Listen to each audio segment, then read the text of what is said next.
60대 이후 병원에 가는 이유 중 80%는 바로 이것 때문입니다. 여러분은 이 말을 들으면 어떤 질병이 떠오르시나요? 고혈압? 당뇨? 아니면 치매? 하지만 놀랍게도 이 모든 질환의 공통적인 뿌리는 노화로 인한 세포 기능 저하에 있습니다. 60대 이후부터 우리 몸은 본격적으로 면역력, 소화력, 기억력, 심지어 감정 조절 기능까지 급격히 떨어지기 시작합니다. 관절이 뻣뻣해지고 눈이 침침해지며 자꾸만 깜빡깜빡하는 것들이 모두 세포가 늙어간다는 신호입니다. 특히 심장질환, 고지혈증, 당뇨병, 치매, 골다공증은 50대 후반부터 급증하기 시작하는 대표적인 노인성 질환입니다.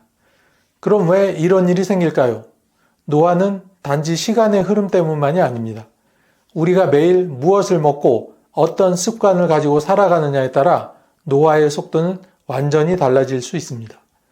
최근 발표된 하버드 의과대학의 연구에 따르면 하루 한 가지 과일만 잘 챙겨 먹어도 노화 속도를 최대 8년까지 늦출 수 있다고 합니다. 세포의 염증을 줄이고 면역력을 강화하는 항산화 성분이 과일에는 풍부하게 들어있기 때문이죠. 과일은 약이 아닙니다. 하지만 매일 먹는 과일은 약보다 더 강력한 효과를 줄 수 있습니다. 오늘 영상 끝까지 보시면 60대 이후 반드시 챙겨 먹어야 할 과일 5가지가 어떤 노인성 질환을 예방하고 완화시켜 주는지 구체적으로 아실 수 있습니다. 특히 마지막에 소개할 과일은 우리 주변에서 손쉽게 구할 수 있고 먹기도 편하며 그 효과가 탁월하니 잘 기억해 두셨다가 꼭 챙겨 드시기 바랍니다. 60대 이후 꼭 챙겨 먹어야 할 과일 5위는 키위입니다. 아침에 일어나면 다리가 붓거나 손가락이 찌릿찌릿하고 저린 느낌이 드신 적 있으신가요? 단순한 노화 증상처럼 여겨질 수도 있지만 사실 이는 혈액순환이 원활하지 않다는 신호입니다. 특히 60대 이후에는 혈관 탄력이 줄고 혈압이 쉽게 오르기 쉬워 심혈관 질환 위험 증가로 이어지기 쉽습니다. 이럴 때 키위를 드시면 도움이 됩니다. 키위는 몸에 좋은 비타민C와 비타민 E, 식이섬유, 칼륨이 풍부하게 들어있는 대표적인 과일입니다. 특히 우리 몸속 노화를 막아주는 항산화 성분도 가득 들어있죠. 실제로 한 연구에서는 고혈압이 시작되기 직전 단계인 사람들에게 하루 3개의 키위를 8주 동안 먹게 했더니 혈압 수치가 눈에 띄게 낮아지는 효과가 나타나기도 하였습니다. 키위에는 식이섬유가 많아 속을 편안하게 해주고 변비 예방에도 효과적입니다. 여기에 비타민C와 항산화 성분이 풍부해 몸의 면역력을 높이고 감기나 감염병에 잘 걸리지 않도록 도움을 줍니다. 특히 폐렴 같은 호흡기 질환은 고령자에게 매우 위험할 수 있는데 키위를 꾸준히 먹으면 폐 건강과 회복력 향상에도 큰 도움이 됩니다. 또 한 가지 주목할 점은 키위 속에는 세로토닌이라는 성분이 들어있어 기분을 안정시키고 잠을 잘 자도록 도와주는 효과가 있다는 것입니다. 실제로 한 연구에서는 잠자기 1시간 전에 키위를 2개 먹은 사람들이 더 깊이 자고 수면 시간도 훨씬 늘어났다는 연구 결과를 발표한 바가 있습니다. 아침 공복에 키위 1개를 껍질째 섭취하면 이상적입니다. 껍질에는 더 많은 식이섬유와 비타민이 포함되어 있어서 가능하다면 함께 드시는 게 좋습니다. 다만 항응고제 복용자나 위가 약한 분은 의사와 상담 후에 섭취량을 조절하는 것이 안전합니다. 4위는 블루베리입니다. TV 보다가 리모컨을 얻어졌는지 기억이 나지 않아서 이불도 들춰보고 베개도 치워보고 하신 적 다들 한두 번씩은 있으시죠? 사람 이름이 잘 생각이 안 나거나 예전보다 기억력이 자꾸 떨어진다고 느끼신다면 치매의 초기 신호일 수도 있습니다. 이럴 때 먹는 블루베리는 뇌를 지켜주는 작은 보호막 역할을 할 수 있습니다. 블루베리에는 뇌 건강에 좋은 안토시아닌, 플라보노이드, 비타민C와 망간 등 항산화 성분이 풍부하게 들어있습니다.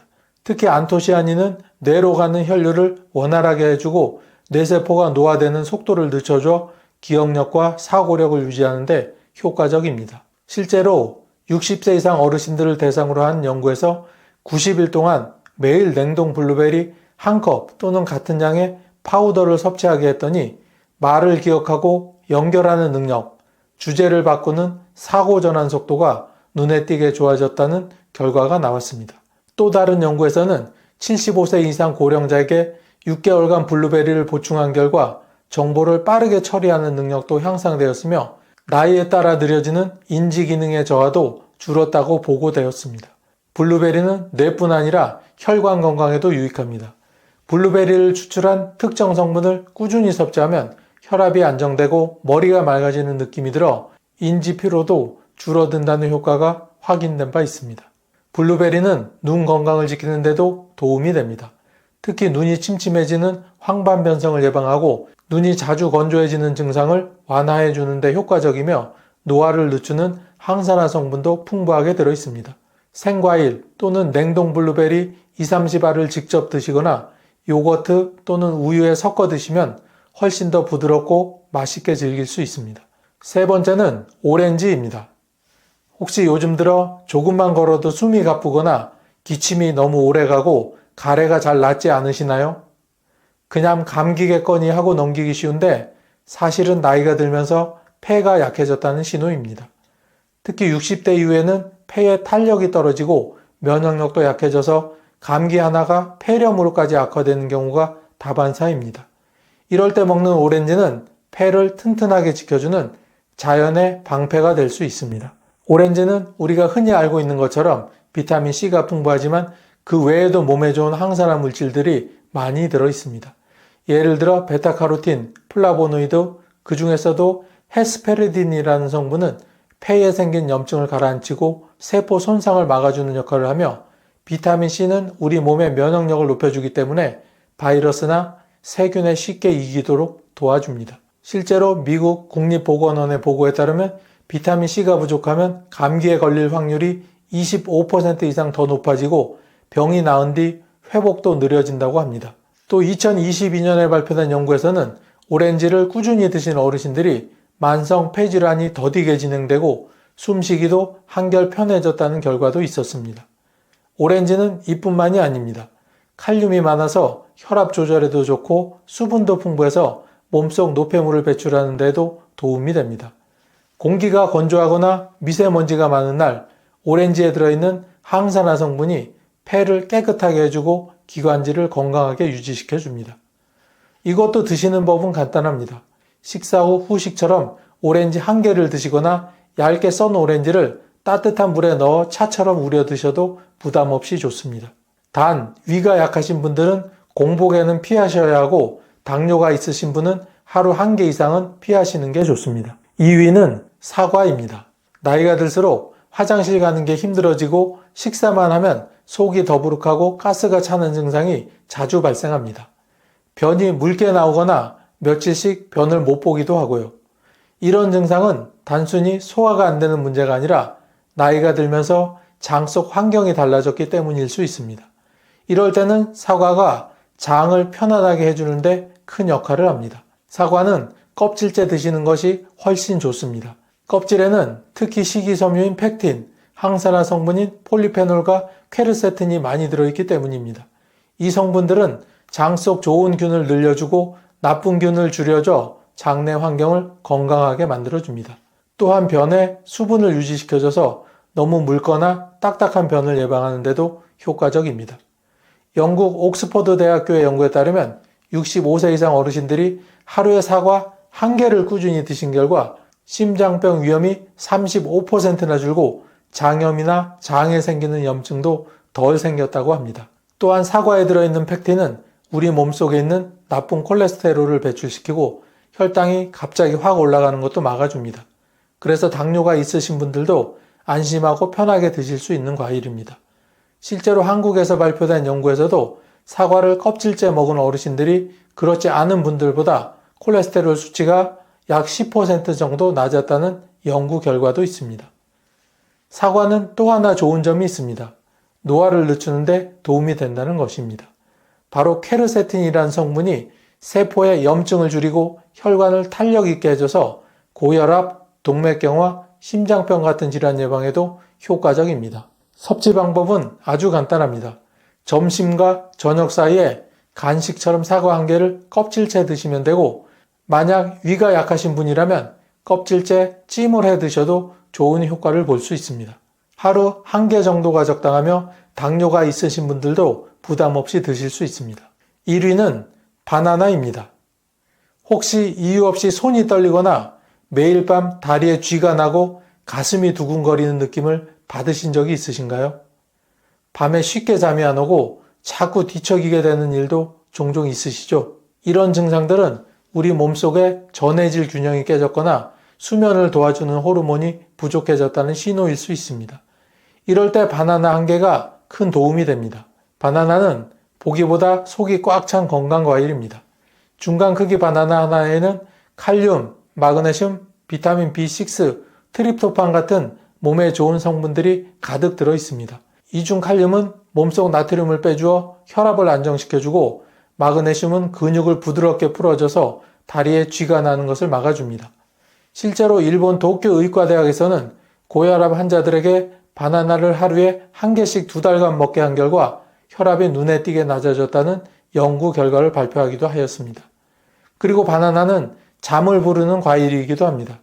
바나나에 들어있는 비타민 B6와 트립토판이라는 성분은 몸의 긴장을 풀어주고 행복 호르몬인 세로토닌을 만들어줍니다. 이 세로토닌은 밤이 되면 멜라토닌이라는 수면 호르몬으로 바뀌어 잠을 더 잘 잘 수 있게 도움을 줍니다. 그래서 밤잠이 부족하거나 자주 깨시는 어르신들에게 바나나는 천연 수면제와 같은 역할을 합니다.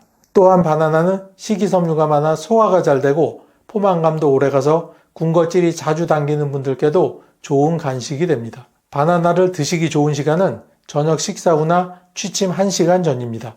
이때 바나나 반 개 정도 드시면 효과가 좋고 위에도 부담이 덜 가게 됩니다. 단 당뇨나 신장질환이 있으신 분은 꼭 의사와 상의해 섭취량을 조절해야 하며 너무 익은 바나나는 혈당을 빨리 올릴 수 있으니 약간 덜 익은 바나나가 훨씬 더 적합합니다. 정리하자면 바나나는 몸속 균형을 맞춰주고 심장도 편안하게 해주며 잠도 푹 잘 수 있게 도와주는 다재다능한 과일입니다. 하루에 피로를 풀고 편안하게 잠들고 싶다면 바나나 한 개로 몸과 마음을 따뜻하게 챙겨보세요. 엊그제 마트에 나갔다가 달걀 한 판에 10,000원 가까이 하는 걸 보고 정말 깜짝 놀랐는데요. 그래서 오늘은 이 비싼 달걀에 관한 이야기를 한번 해보도록 하겠습니다.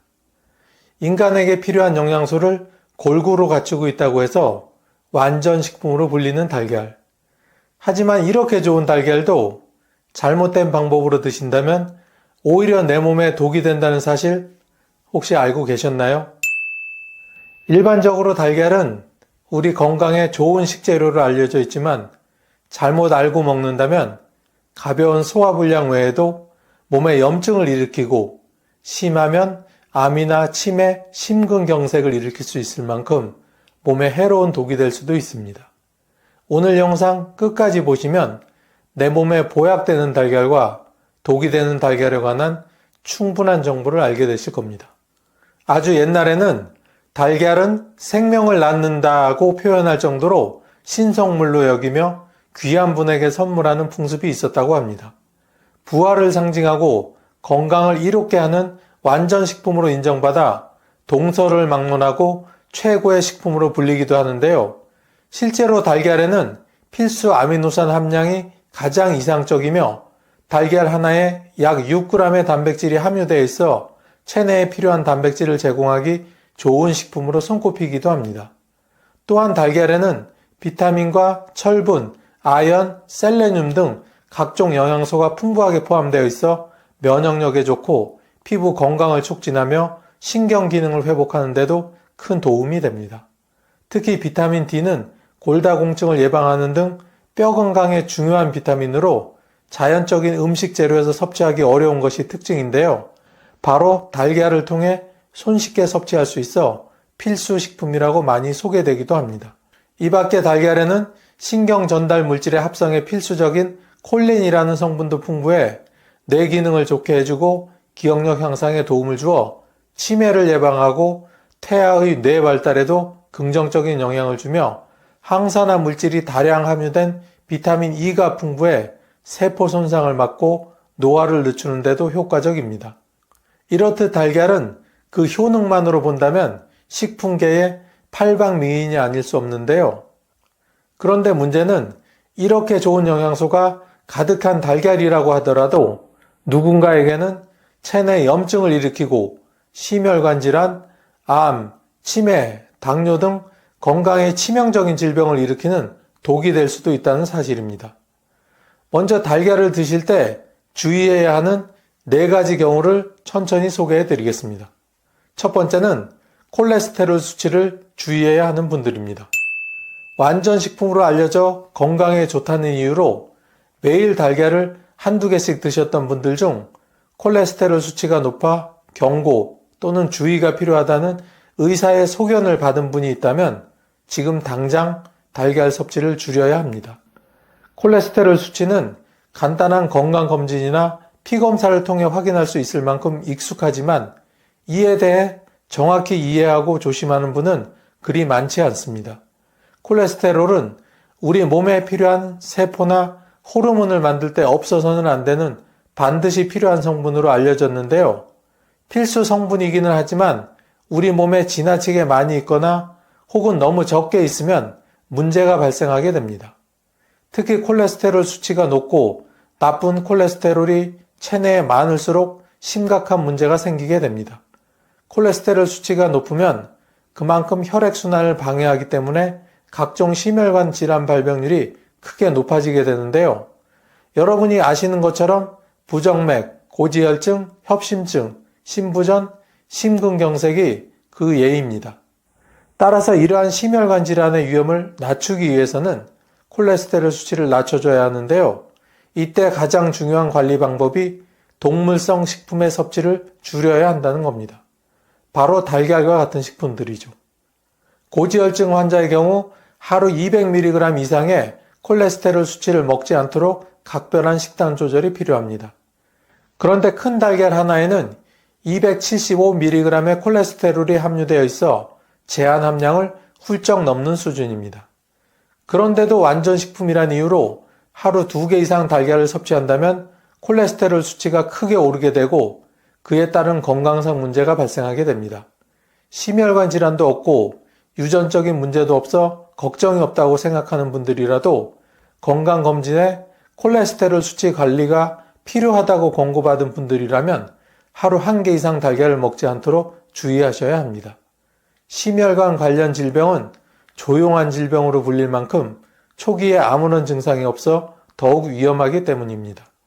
실제로 혈액이 끈적해지고 혈액순환이 잘 안 되는 고지혈증 환자의 대부분은 초기에 아무런 증상이 없다가 점차 혈액순환이 나빠지면서 나중에는 운동할 때 숨이 차고 가슴에 통증이 생기거나 또 다른 합병증을 유발하기도 합니다. 따라서 훌륭한 단백질 공급원이라는 이유로 하루 2-3개의 달걀을 먹은 분들은 반드시 식단 조절을 하시기 바랍니다. 두 번째로 달걀 섭취를 주의해야 하는 상황은 바로 요즘처럼 더운 여름철에 먹는 것입니다. 6월부터 8월 사이의 여름철은 기온이 급격하게 오르고 습도가 높아 세균이 쉽게 번식하는 것이 특징인데요. 식품의약품안전처의 지난 5년간 통계로는 여름철 발생한 식중독 중 절반 이상이 병원성 대장균과 살모넬라균에 의한 것으로 조사되었다고 합니다. 특히 살모넬라 식중독은 오염된 물이나 식품, 동물 등에 의해서 전파되며 감염되면 열이 나고 두통과 구토, 복통, 설사 등의 증상이 동반되는 특징을 가지고 있는데요. 실제로 살모넬라균이 번식한 김밥이나 냉면 등을 먹고 사망했다는 소식이 종종 들려올 정도로 아주 무서운 감염병이기도 합니다. 그런데 이때 살모넬라균이 가장 잘 번식하는 곳이 바로 달걀이라는 사실 혹시 알고 계셨나요? 살모넬라균은 닭이나 오리와 같은 가금류나 포유류의 장내 기생하는 균으로 동물의 배설물이나 알을 통해 사람에게 전파되는데요.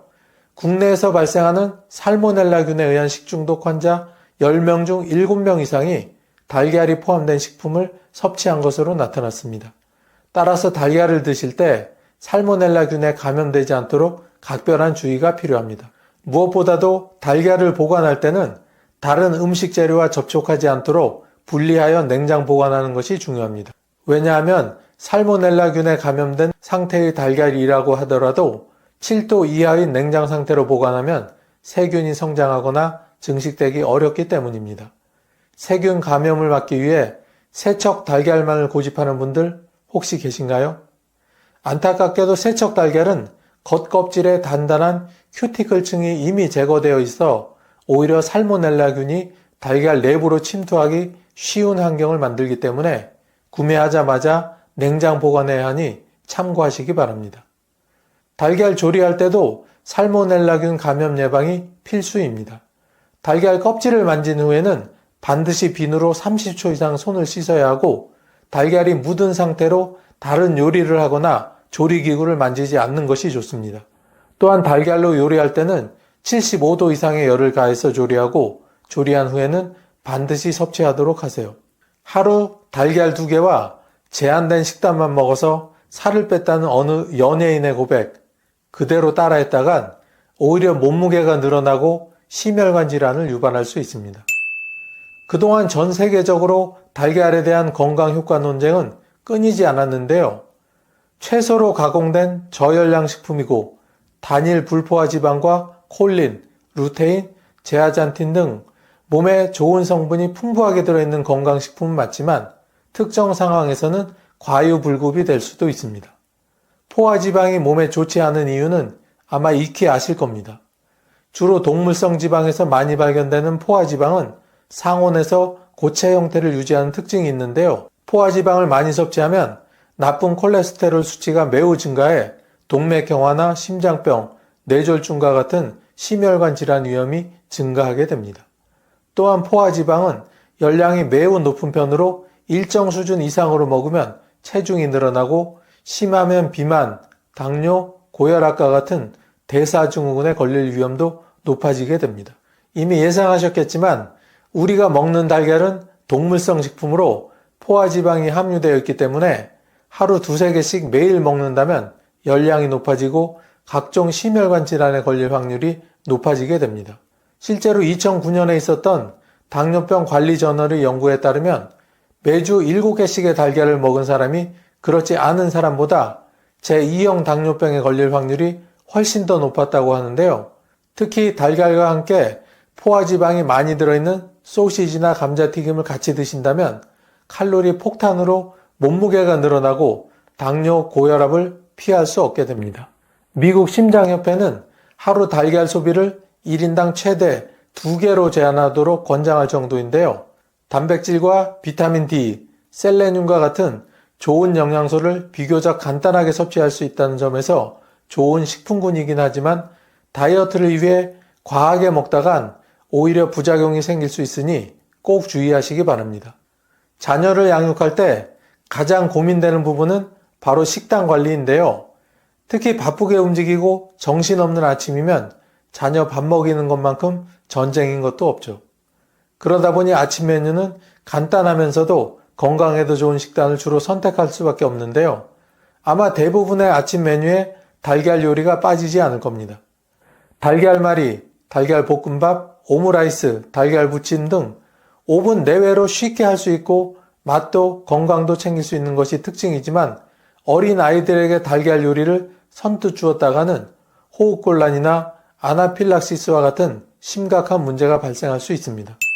바로 알레르기 반응 때문인데요.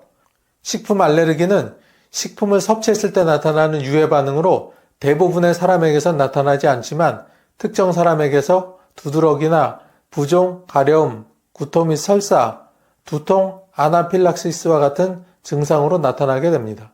알레르기 반응을 일으키는 주요 식품은 과일부터 견과류, 생선, 갑각류 등 다양하게 있는데요. 아이에게 달걀을 처음 먹인 경우라면 알레르기 반응이 비교적 적게 나타나는 노른자부터 천천히 먹이며 알레르기 반응 여부를 자세히 살펴야 하고 이후 달걀을 먹는 과정에서 피부 발진이나 두드러기가 올라오거나 기침, 호흡곤란, 복통, 설사 등의 증상이 나타나면 그 즉시 달걀 섭취를 중단시키고 병원을 방문해야 합니다. 이때 처음 달걀을 먹었을 때 알레르기 반응이 없었다고 해서 안심하면 안 됩니다. 왜냐하면 평소 달걀 알레르기 반응을 보이지 않다가 어느 순간 달걀 알레르기 반응을 보이기도 하기 때문인데요. 없었던 달걀 알레르기가 발생하는 이유는 뜻밖의 정말 다양합니다. 특별히 면역체계가 약해졌거나 스트레스를 많이 받은 경우, 임신이나 질병 등으로 면역체계가 크게 달라진 경우, 환경적인 요인, 특정 음식과 함께 먹었을 때 등등이 있는데요.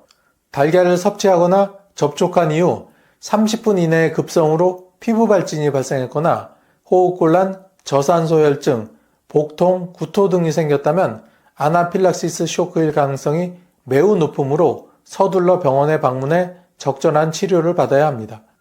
특히 달걀 알레르기 반응으로 급성 아나필락시스가 생긴 경우 목젖을 중심으로 후두가 부어오르며 기도를 막아 질식을 유발할 수 있어 자칫 생명에 치명적일 수도 있으니 꼭 주의하시기 바랍니다. 이번에는 달걀과 함께 먹으면 염증, 암, 치매, 당뇨 등을 유발하는 독이 되는 식품을 몇 가지 소개해 드리려고 하는데요. 그럼 지금부터 달걀과 상극인 식재료가 어떤 것이 있는지 하나씩 살펴보도록 하겠습니다. 달콤한 달걀물에 푹 적셔서 버터에 노릇하게 구운 프렌치 토스트는 달걀 요리에서 빼놓을 수 없는데요. 달걀물에 설탕을 가득 부어 달콤하게 만들수록 그 맛은 배가 되지만 반대로 건강은 배로 나빠지게 됩니다. 그 이유는 바로 설탕에 있습니다. 설탕이 독을 유발하는 이유는 바로 달걀 속 아미노산과 반응해 해로운 물질 글리코톡신을 생성하기 때문입니다. 혹시 당독소라는 말 들어보신 적 있으신가요? 당독소란 포도당 분자와 단백질 분자, 지질 등이 비정상적으로 결합해 만들어진 노화 독소인데요. 당독소가 체내에 쌓이게 되면 각종 노화를 유발할 뿐 아니라 온갖 질병의 원인이 되는 만성 염증을 일으키고 심하면 당뇨나 비만, 심혈관 질환, 암, 치매 등의 만성 질환을 일으킵니다. 이렇게 치명적인 문제를 일으키는 당독소는 앞에서 설명해드린 글리코톡신에 의해 만들어집니다. 따라서 평소 달걀에 설탕을 부어서 조리해 먹는 요리를 즐겨 드신다면 간단한 소화 문제부터 심각한 질병이 생길 수 있으니 장기적으로는 먹지 않도록 주의하시길 바랍니다.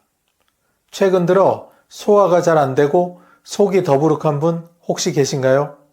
이런 분들은 평소 식단에 단백질이 과하지 않은지 점검해 볼 필요가 있습니다.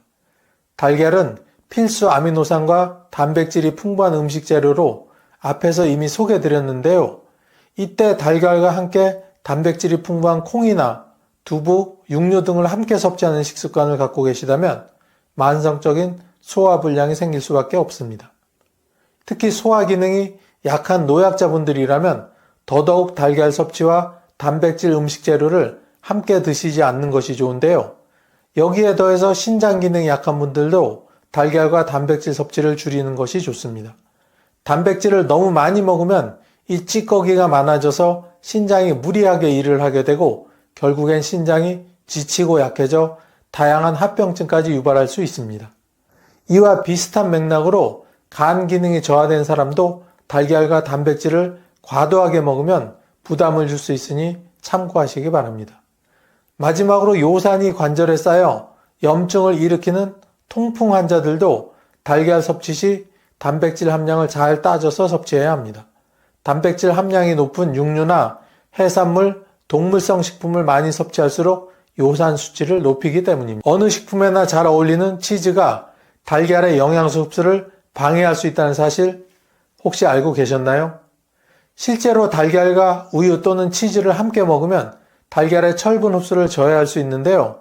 그 이유는 바로 우유와 치즈에 풍부한 칼슘 때문입니다.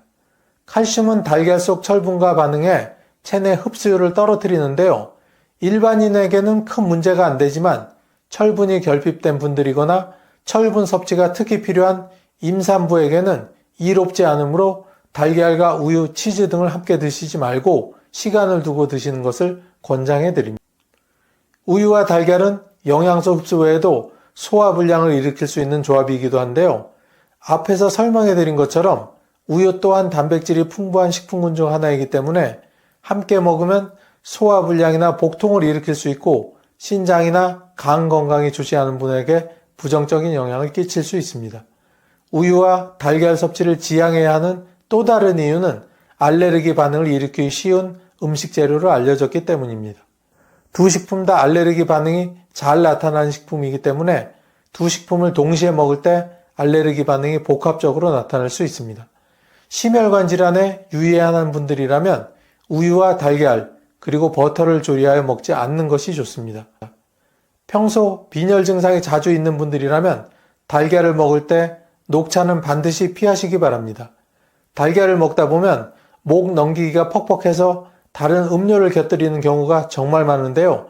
이때 카테킨 성분과 탄닌 성분이 함유된 녹차를 함께 먹으면 철분 흡수를 방해하기 때문입니다. 여기서 녹차의 카테킨 성분은 비타민C의 10배, 비타민 E의 20배 이상에 달하는 항산화 효과를 가지고 있는데요. 피부 노화를 늦추고 면역력을 높이는 데 효과적이지만 과하게 섭취할 경우 소화불량이나 복통, 설사 등의 부작용은 물론 칼슘과 철분 흡수를 방해해 빈혈 증상을 유발하는 것으로 알려져 있습니다. 탄닌 성분 또한 노폐물과 피지를 제거해 피부 탄력을 높여주는 이로운 영양소지만 달걀과 함께 먹을 경우 철분과 결합해 체내 흡수를 방해하는 것으로 나타났습니다. 가을이 되면 제철을 맞은 감을 자주 드실 텐데요. 달걀과 감을 함께 먹은 경우라면 12시간 이내에 억지로 토를 해서라도 체내에 흡수되지 않도록 해야 한다는 사실 혹시 알고 계셨나요? 그 이유는 감과 달걀을 잘못 먹었다가 식중독이나 결석, 중풍 등에 걸릴 수 있기 때문인데요. 소화가 잘 안 되어 소화제를 먹어야 하는 상황이라면 달걀이 들어간 요리는 꼭 피하시기 바랍니다.